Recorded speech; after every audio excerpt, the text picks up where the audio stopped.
I'm Cecilia Weil, and today I want to share a story that really brought home some of the communication concepts that I've been studying. It's about a conversation that I had with my friend Key.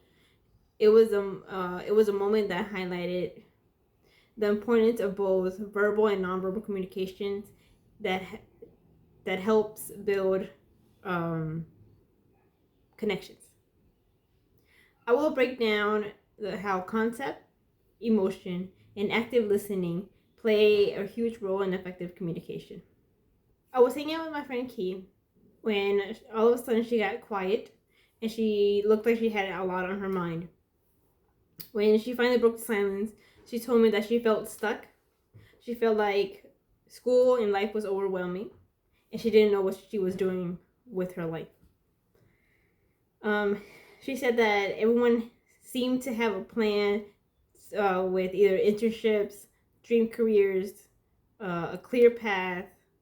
Then it was just her. She was just floating through life, second guessing every decision that she made. She didn't want to feel like she was wasting time, but she also didn't know what to do. My first instinct was to give her a solution by, suggesting to talk to her advisor, a counselor, making plans, making a list of goals, or listing like potential different career paths for her. But that's when she told me that she didn't want a plan. She wanted someone to listen to her so that she can vent.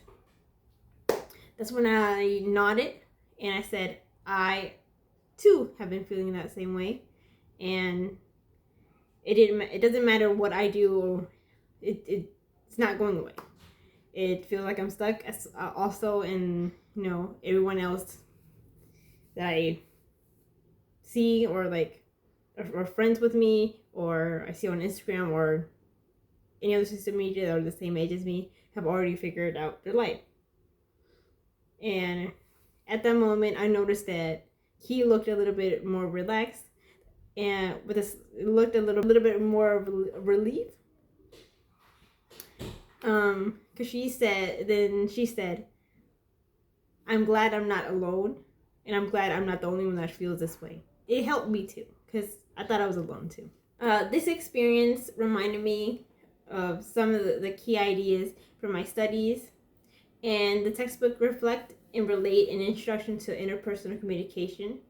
I learned how essential it is to not only choose your words carefully, but also use nonverbal cues like eye contact, nodding, and open body language.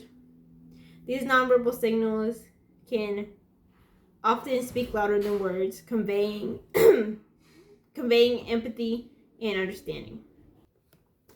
Similarly, a source I found on Lumen Learning about verbal and nonverbal communication emphasizes that our gestures, facial expressions, and tone of voice all play a crucial role in effective communication, especially when emotions are running high, like the conversation with Key.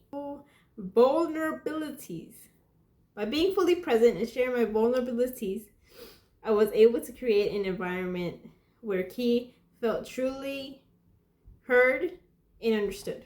This experience highlights the three crucial aspects of communication: context, emotion, and listening. Number one, understanding context.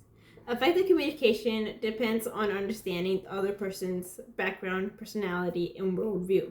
In this case, Key and I process stress differently.